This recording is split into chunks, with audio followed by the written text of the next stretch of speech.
பாவலர் எரிசின கொற்றவன் அவர்களின் கவிதை வடிவில் காமத்துப்பால். பனியாய் பொழிகின்ற பகலவனை பார்த்ததுண்டா? வெயிலாய் வடிகின்ற வெண்ணிலவை பார்த்ததுண்டா? கனலாய் எரிகின்ற காட்டருவி பார்த்ததுண்டா? செந்நெருப்பு குளிர்ச்சி என்று செவி வழியே கேட்டதுண்டா?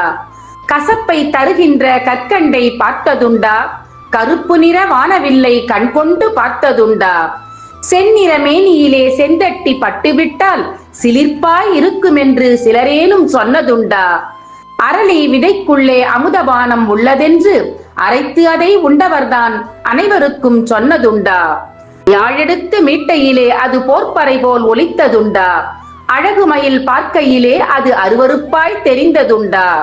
கனமழையில் நனைந்ததனால் காய்ச்சல் கண்டு கிடப்பதாக காட்டு மரங்கள் சேர்ந்து கடிதம் ஏதும் கொடுத்ததுண்டா? காட்டு மலை தேனை போல கடல் தண்ணீர் இனித்ததுண்டா? பூக்களில் தேன் இல்லை என்றால் வண்டுகட்கு வாழ்வு உண்டா? எதிரான தன்மை கொண்ட ஏதேனும் ஒரு பொருளும் உலகத்தில் இல்லை என்று உளமாற நினைத்திருந்தேன். நெருங்கையிலே குளிர்கின்றாள், நீங்கையிலே சுடுகின்றாள். தீயான தீங்கனியா இவள் தீப்பறக்கும் முன்பனியா? எதிரான இரு இயல்பை என்னவளில் கண்டுவிட்டேன். எழுத ஒன்றும் சொற்கள் இல்லை, என்னையே நான் தந்துவிட்டேன். நெருங்கையிலே குளிர்கின்றாள், நீங்கையிலே சுடுகின்றாள். தீயான தீங்கனியா இவள் தீப்பறக்கும் முன்பனியா? எதிரான இரு இயல்பை என்னவளில் கண்டுவிட்டேன். எழுத ஒன்றும் சொற்கள் இல்லை, என்னையே நான் தந்துவிட்டேன். திருக்குறள்.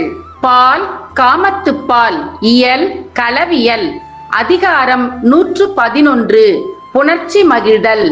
குறள் எண் 1104. நீங்கின் தெருவும் குறுகுங்கால் தன்னென்னும் தீயாண்டு பெற்றாள் இவள்.